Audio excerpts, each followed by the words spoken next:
Parenting is hard. It can also be rewarding, but getting through the grind to the good stuff can be a real struggle. And all of us could use some inspiration, encouragement, or just a reminder that we aren't alone on this journey.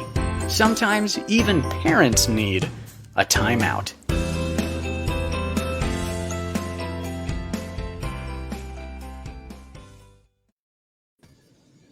Hey parents, this is the time during the week when we put the kids to bed, we grab a comfy chair, take a deep breath, we sit down, and we have some adult conversation. Welcome to Parents Time Out. I'm Kim Botto. I lead the kids and student teams at Crossroads. We are so happy to have Hannah Fay, a family therapist, with us here tonight. Welcome, Hannah. For having me. Oh, we can't hear you, Hannah. I said thank you for having me. Can you hear me now? Yes, we can hear you now. Yeah. We're so glad to have you. So Hannah is a mom of 2 children and a wife of 1, and she's a family therapist. She works with kids and families all the time. And as we're waiting for other people to get on, why don't you tell us where you're from? And then, Hannah, I have a question to start the night off while we're waiting for people. And that is, you were a kid once. It's the summer now. What was your favorite thing to do as a kid? Okay, so summer. I'll answer the where am I from and what was my favorite thing to do as a kid all in one. Can you hear me? Okay, yeah. I'm from rural Virginia, a little town called Palmyra, which sits between Charlottesville and Richmond, Virginia. I grew up on 86 acres. I'm one of 5 girls, and if we got all our chores done in the summer, my daddy would take us fishing, and that was a big deal. So every summer we'd hustle around and we'd get the chores done, and Dad would load up the truck and we'd grab our poles and whatever bait we could find under rocks and all the creepy crawlies, and we'd go fishing. And it was a good time. That's to be one of 5 girls and to love fishing. That's surprising. I was one of 4 girls. I did not like fishing. I like to ride my bike all summer. So your friend Emily Cowan saying hi, Hannah Fay. So, hi. Emily, glad you're here. Okay, so Hannah, why don't you tell us a little bit about yourself? Sure. So thanks for having me. I'm Hannah Fay. I'm a child and adolescent therapist. I work at a local private practice called Learn to Thrive.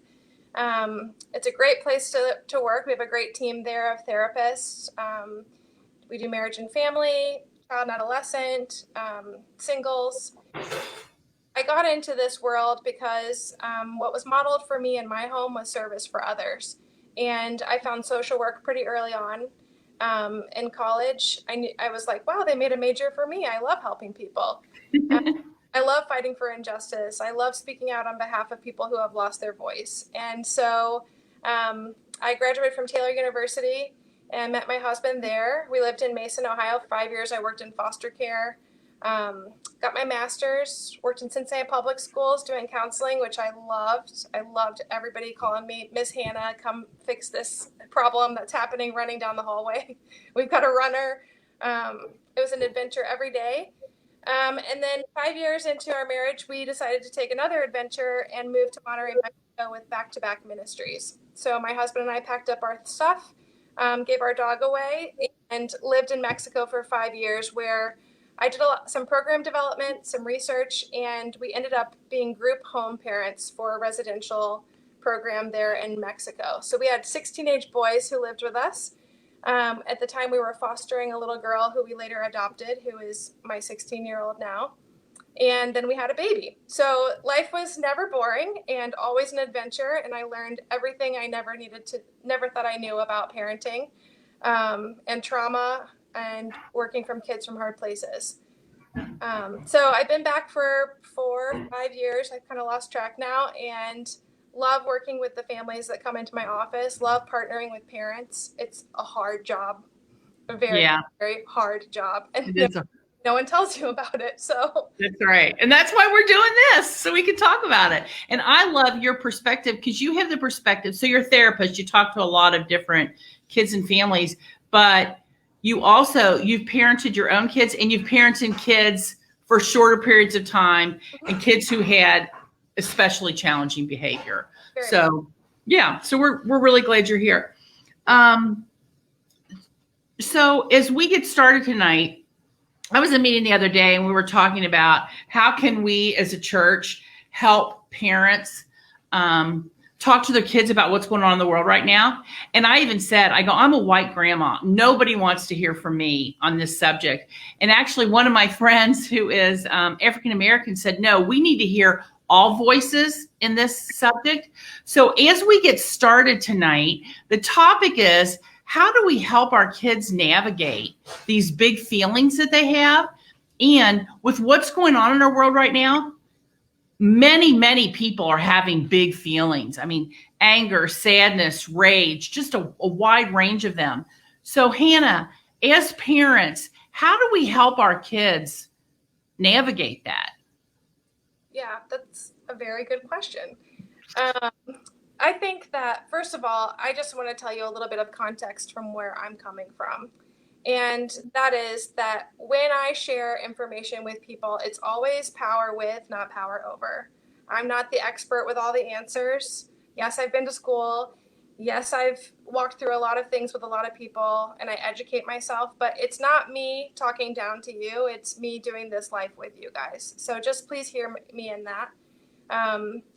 The other thing I want to say is I just would love to hold this space for what is going on in our world right now and acknowledge that I don't know what it's like to walk in people's shoes who live lives who are oppressed and suffer injustice in the way that that they are right now. And so I'm going to just come from that place of humility and learning. And I don't ever pretend to have all the answers, but would love to facilitate conversation. So I'd love to hear from you guys and get your input as we continue this dialogue tonight, that it would be more like a dialogue and less like me telling you and imparting wisdom onto you. So thank you for having me. I really appreciate it. And I think that what's really important as we face these challenges is to just acknowledge what is happening. When I talk to parents about how do you help your kids navigate big feelings, it kind of boils down, because people come to me a lot of times, people are like, well, what's the trauma and what's this that's their DNA and what is it their experience at school? How do you tease out what exactly is contributing to these big feelings?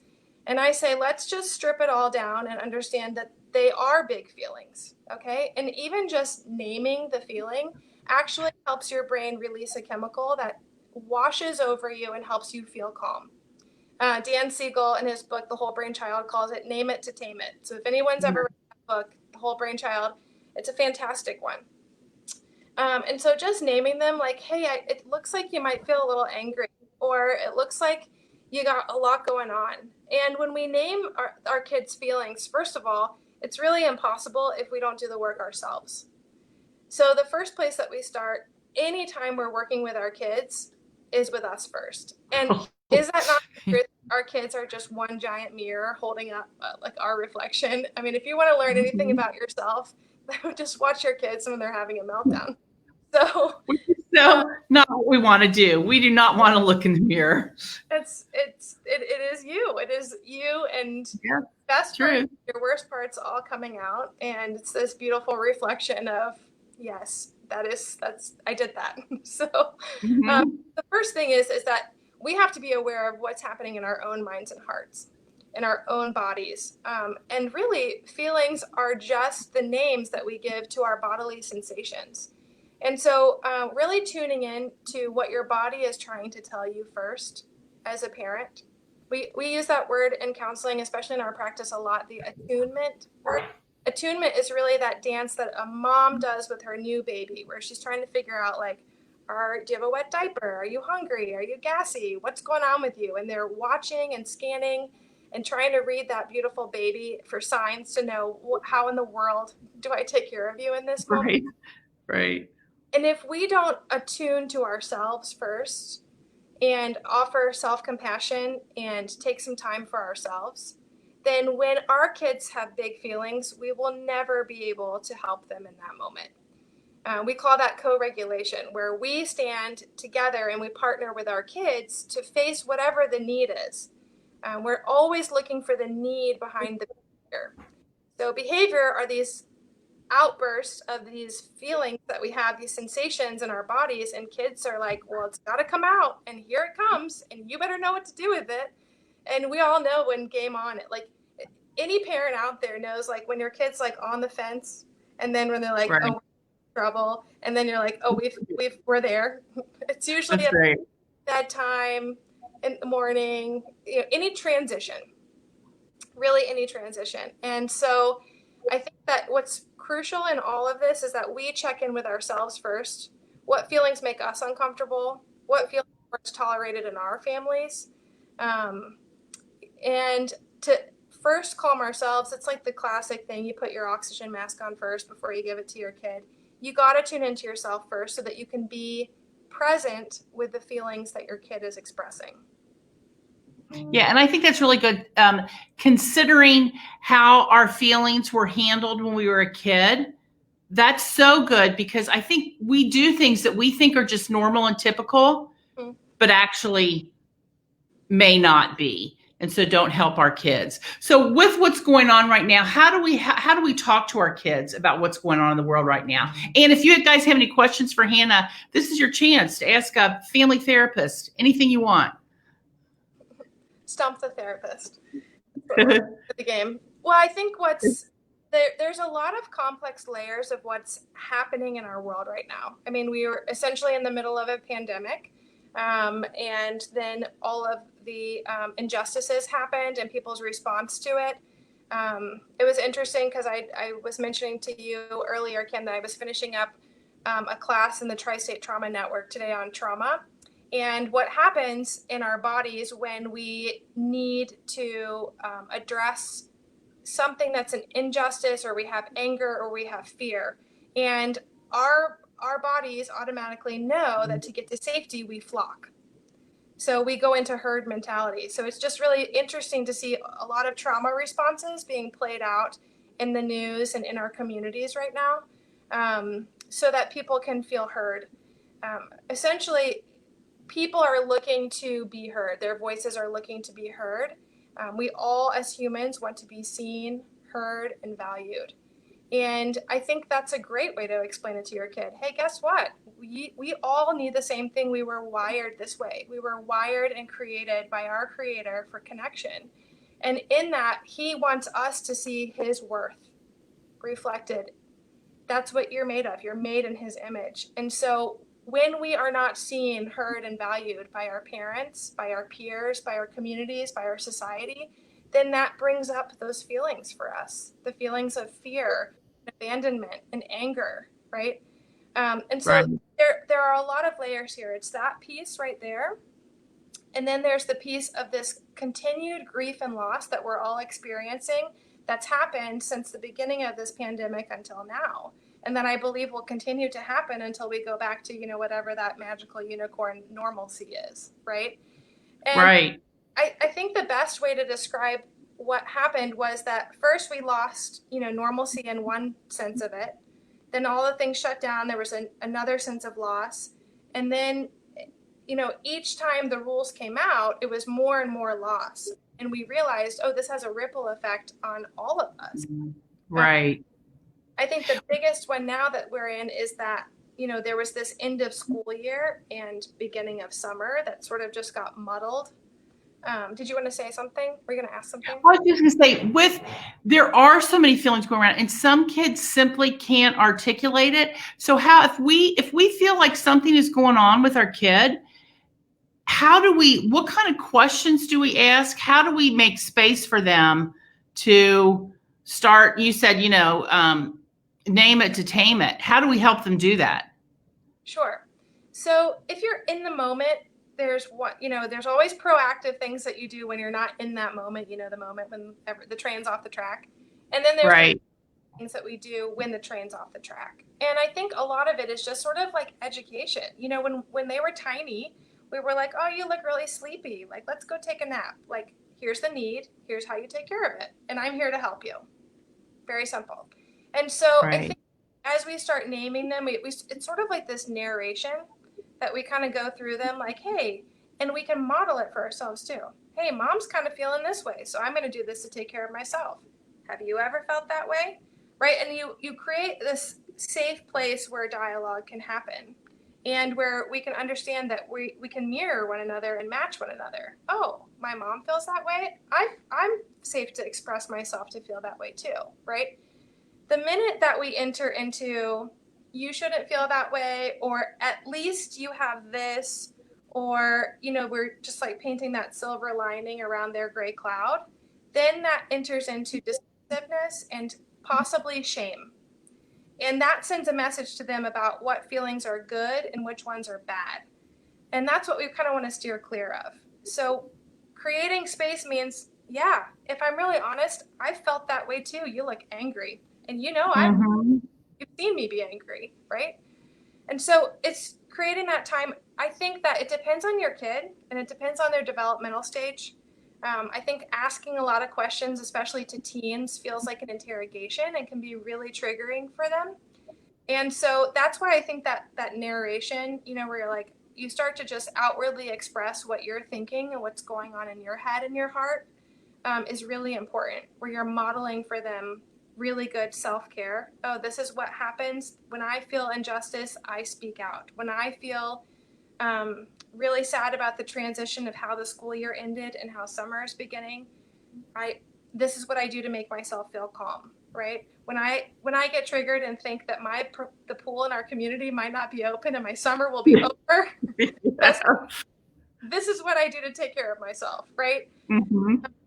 So I really like what you said, though, is don't try to put a silver lining around their dark cloud.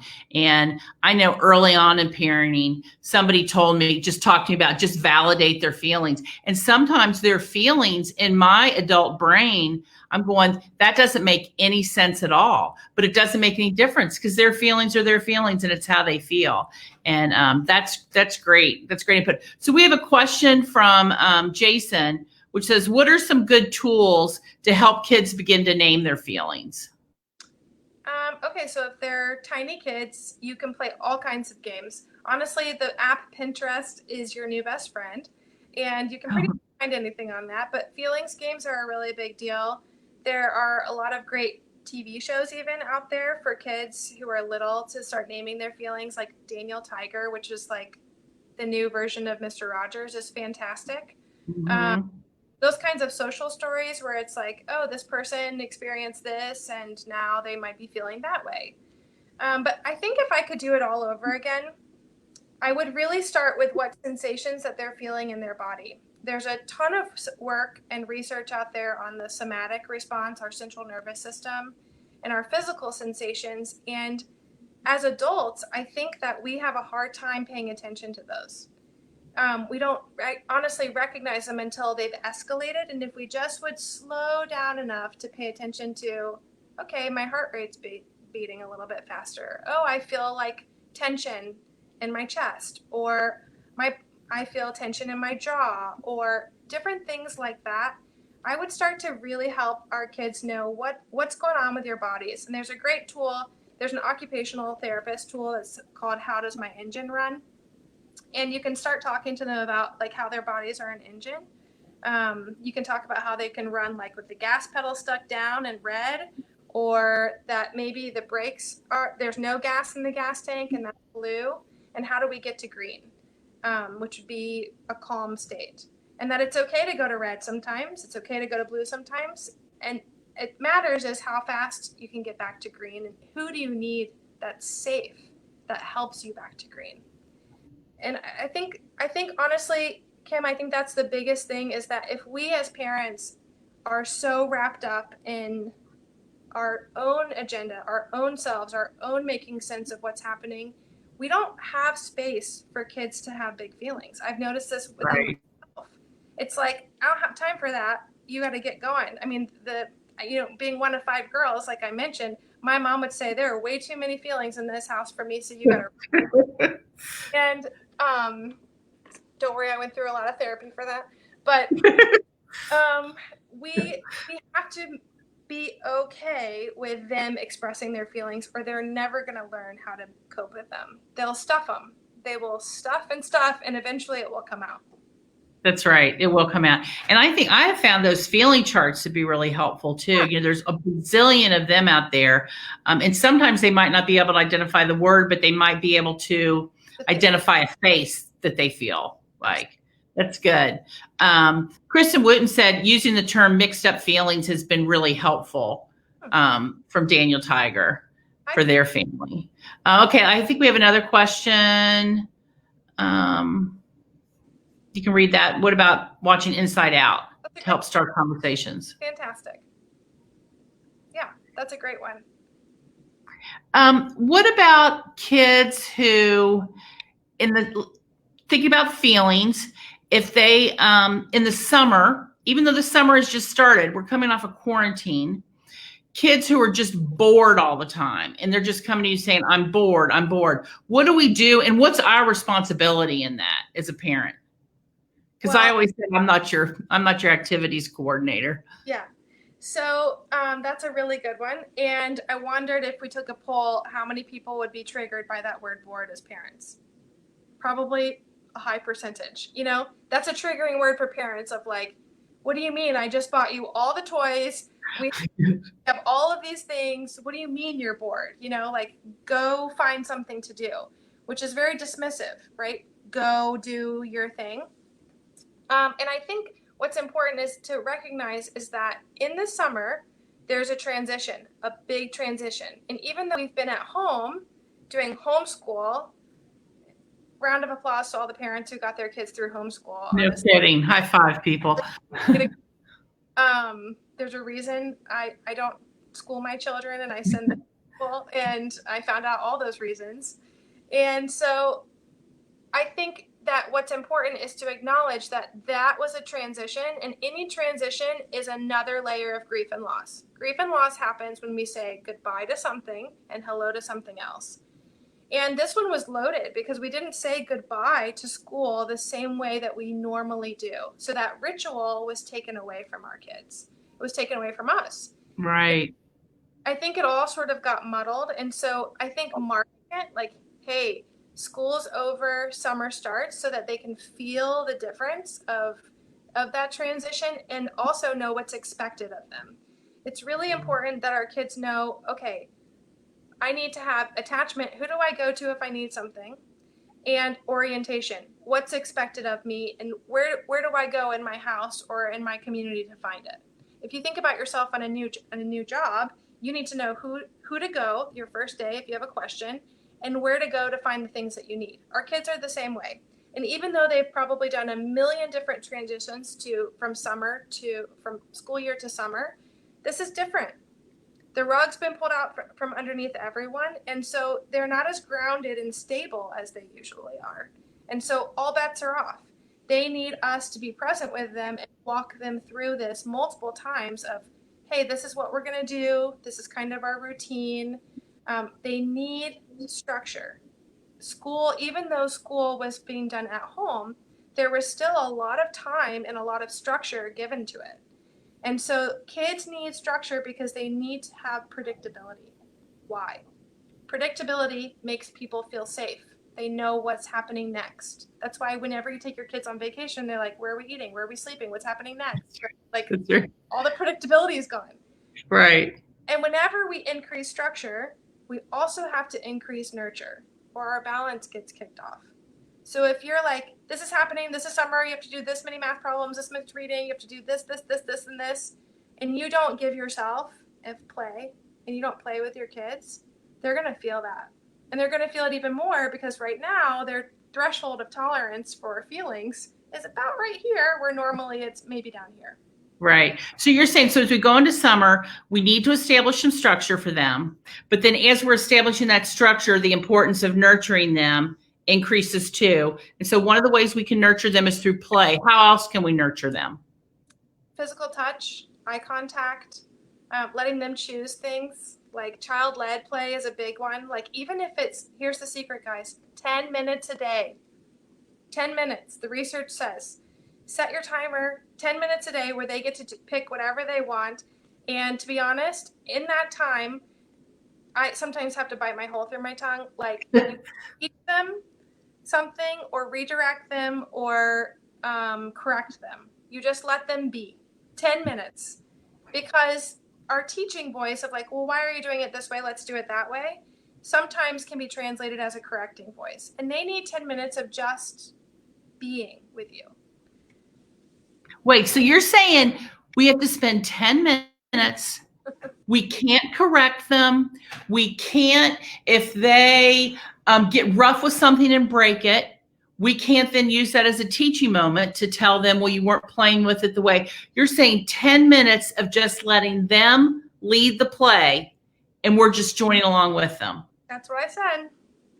We can do that. Parents, we can do that. 10 minutes. I mean, if they're hurting someone else or they're hurting themselves, we draw some lines here, right?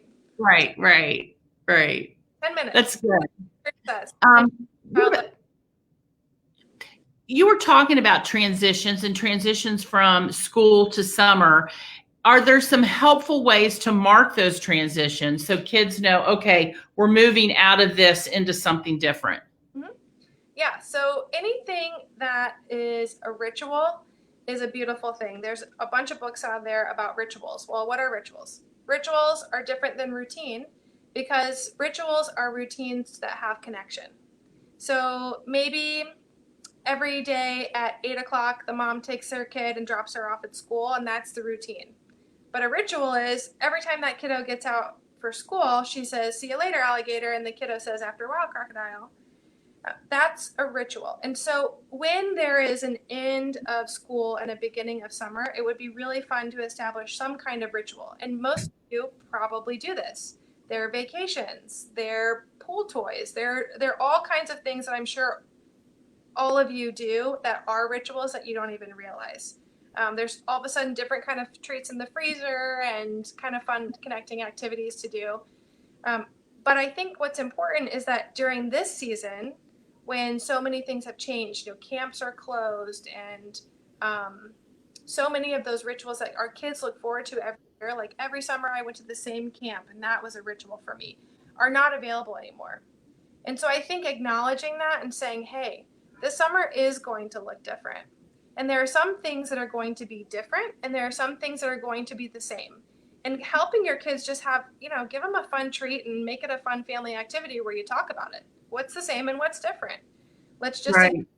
And how do we all kind of feel about that?